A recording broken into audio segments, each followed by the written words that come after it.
Okay, so about 2 years ago, I picked up a skateboard to learn how to do a kickflip. Alright, hey guys, so today I'm at the skate park, and the reason for that is that for this video I want to learn how to do a kickflip. And at that time it was really just a short video project that I wanted to do for this channel.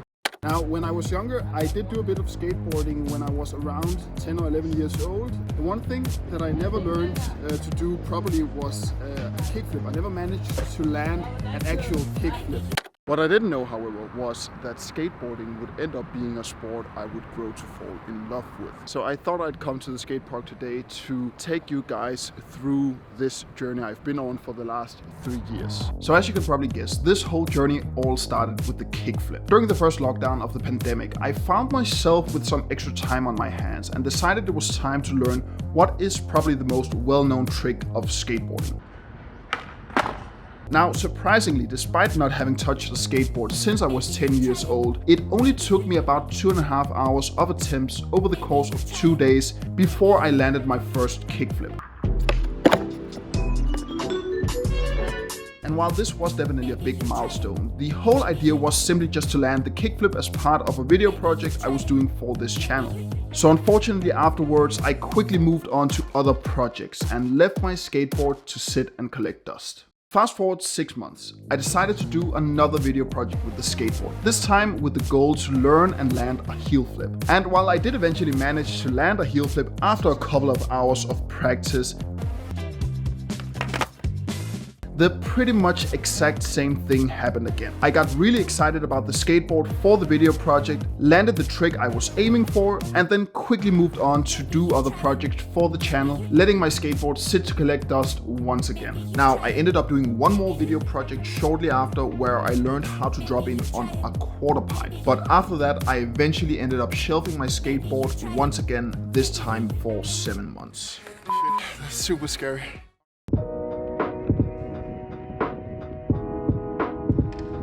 May 2021, I picked up my skateboard again, this time with the insane idea in mind that I wanted to drop in on the vert ramp.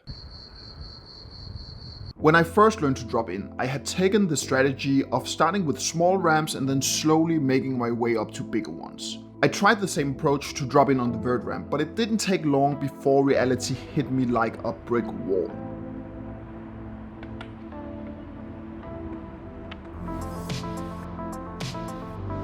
I simply lacked both the confidence and skill required to overcome the fear of doing something of this magnitude.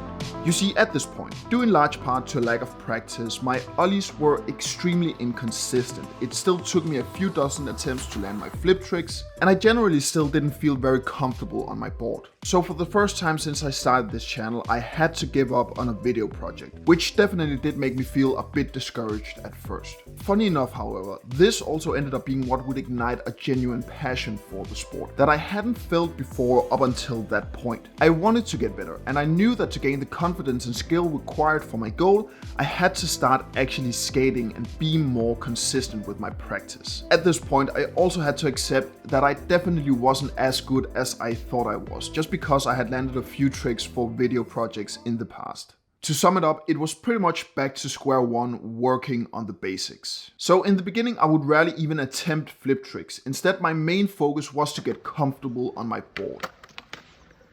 Working on ollies, just riding around, and a bit of transition skating here and there.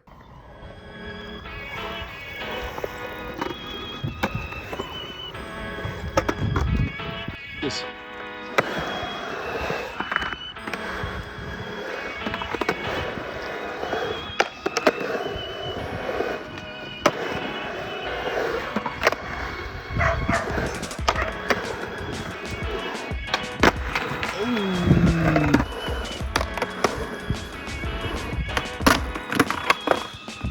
Now, in terms of injuries during this whole process, fortunately I never really suffered anything too bad. Besides the chronically messed up shins and a few bumps and bruises, the worst injuries definitely has to have been when I rolled my ankles in 2 different occasions, each time having to take a couple of weeks off from skating to let the injury heal. Nonetheless, I had fallen in love with the sport, so I kept coming back, and every time I had an injury, the thing I was most bummed out about really was not being able to skate.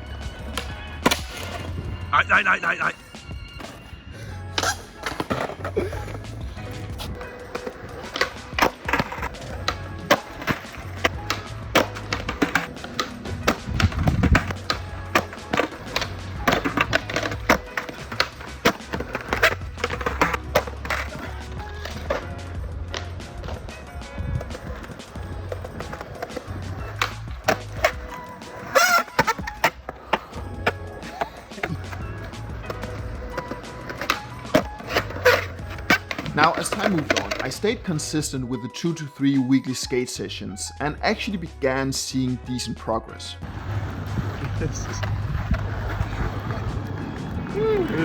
In general, I was feeling much more comfortable on my board, my ollies much more consistent, and I even made some decent progression with my transition skating. Nice.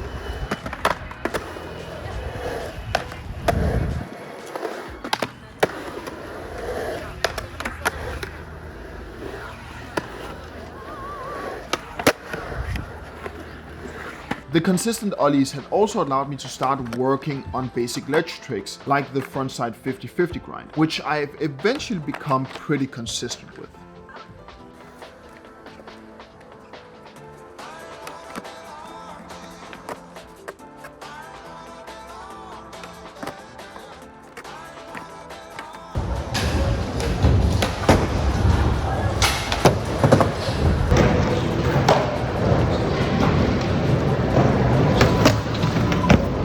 At this point, I also felt ready to get back into working on my flip tricks, this time with a completely different objective of actually being able to land them consistently.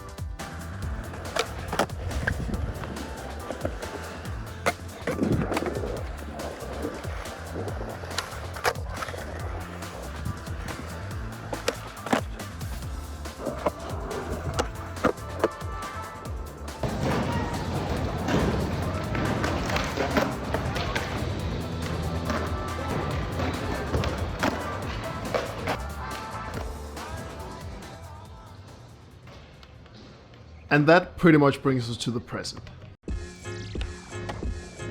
I've gotten to a point where I've become somewhat consistent with a lot of the basic tricks, and in general, I've simply gotten much more comfortable just being on my skateboard. However, I also have to mention, if I'm being completely honest, while I have made a lot of progress, I still feel like a complete beginner at this sport. I still make a ton of mistakes, I'm not as consistent as I would like to be, and I still have so incredibly much to learn. In fact, it's only when I take a look at where I started that it's easier to see how far I've actually come. And taking that into consideration, I think it's pretty cool that I've managed to get to a point in terms of skill level that I once thought I would never be able to come close to. I also think that's one of the main reasons I've grown to love the sport of skateboarding so much. You never stop progressing and you never stop having fun either. Even when you occasionally make the mistake of comparing yourself and your own progress to that of others. It's important to remember that everyone is on their own unique journey. You don't have to be the best of the best at everything you do, and the only thing that truly matters is your own learning progress, and most importantly, that you're having fun. Now, I do definitely still have a lot of different goals in terms of progression on the skateboard, and I will probably do videos on that in the future. But that was what I had for you today. Hope you enjoyed. Thanks for watching. I'll see you in the next one.